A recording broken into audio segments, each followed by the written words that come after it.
Hello viewers, আশা করি সবাই ভালো আছেন। একটি বাথরুমের কত নম্বর ইটে আপনারা গ্রুপটা কাটবেন এবং ফ্লোর থেকে আপনারা কত ইঞ্চি উপরে বাল্টির ট্যাপটা দিবেন এবং কনসেল স্টপ ককটা কত ইঞ্চি উপরে দিবেন এবং বদনার যে পয়েন্টটা সেটা আপনি পিছনের ওয়াল থেকে কত ইঞ্চি সামনে দিবেন জানতে হলে সম্পূর্ণ ভিডিওটা দেখুন। তো চলুন শুরু করা যাক। আমি প্রথমে দেখাবো যে কত নম্বর ইটে গ্রুপ কাটছে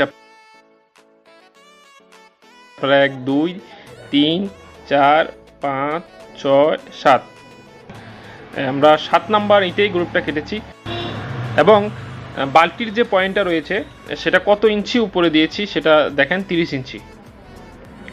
দেখেন বাল্টির যে পয়েন্টটা সেটা 30 ইঞ্চি রাখা হয়েছে, একদম অ্যাকুরেট 30 ইঞ্চি।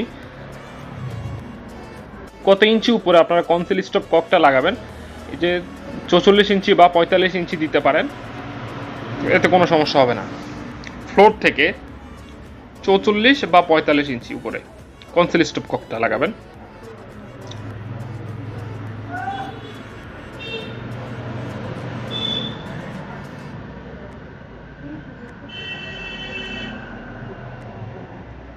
দেখছেন একদম ফ্লোর থেকে কনসিল স্টপ ককটা রেখেছি 45 দিতে পারেন, 44 দিতে পারেন।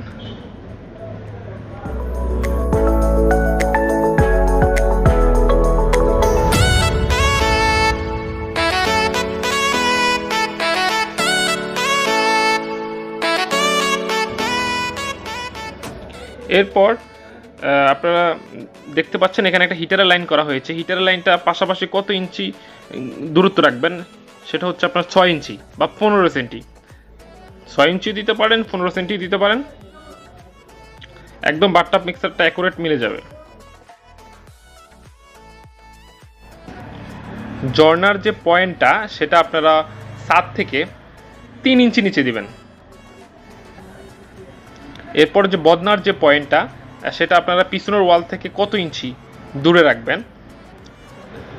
সেটা একদম এই অ্যাকুরেট মাপটাই দেখাচ্ছি আপনাদের।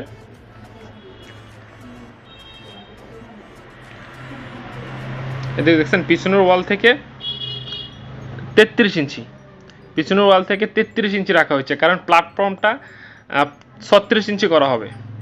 আর 33 ইঞ্চি রাখার পরে কমেটে বসার পর হাঁটুটা কোনোভাবেই বিপ কোকে লাগবে না, সেজন্যই 33 ইঞ্চি আপনারা রাখবেন।